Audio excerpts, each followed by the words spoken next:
Assalamualaikum warahmatullahi wabarakatuh. Nama saya Brenda Putri Arwanto dengan akhiran 73. Di sini saya akan bawakan materi dari mata kuliah perilaku organisasi, yaitu materi kekuasaan dan politik.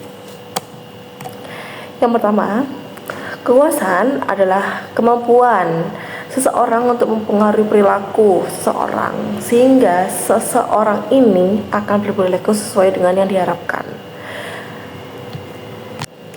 Lalu, apa sih basis kekuasaannya? Yang pertama, kekuasaan formal. Ada kekuasaan paksaan atau coercive power, lalu ada kekuasaan imbalan atau reward power, lalu ada kekuasaan hukum atau legitimate power, ada kekuasaan informasi atau information power. Lalu yang kedua ada kekuasaan personal, yaitu kekuasaan pakar, kekuasaan rujukan, dan kekuasaan karismatik.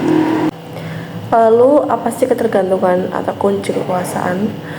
Semakin tinggi kebergantungan seseorang, contoh seseorang B kepada seorang A, maka akan semakin tinggi kekuasaan yang dimiliki oleh si A pada B.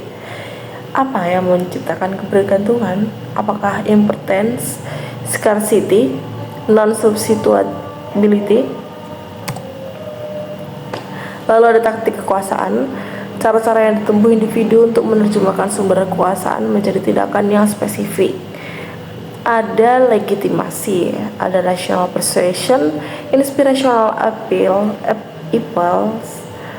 consultation, exchange, personal impulse, irradiation, pressure, coalition.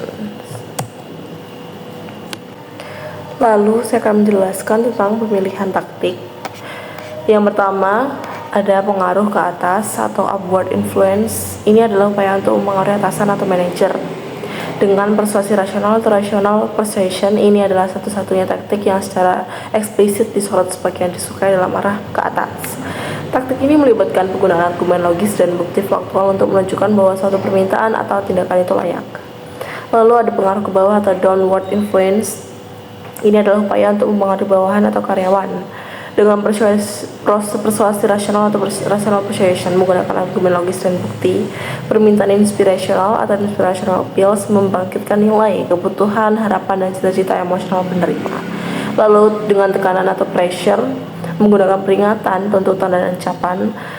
Lalu dengan konsultasi atau consultation melibatkan penerimaan dalam perencanaan atau implementasi proposal.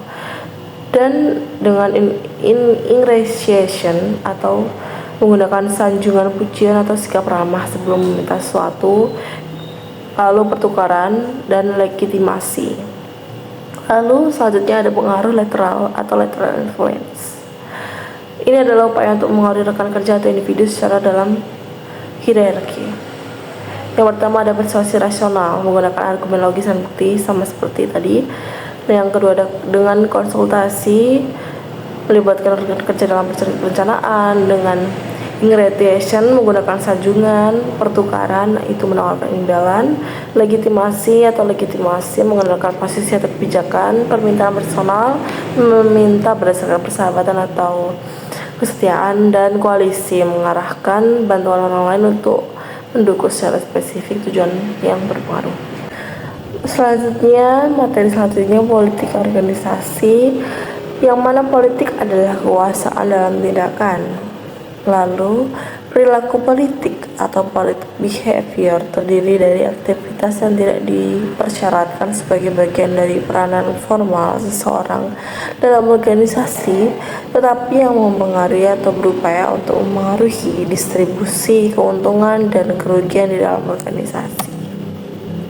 Contoh perilaku politik, yang pertama ada menahan informasi utama dari pengambilan keputusan, penyebaran desas-desus, mencari-cari kesalahan, pembocoran informasi rahasia kepada media massa, melaksanakan aturan secara berlebihan, dan menentang kebijakan organisasi.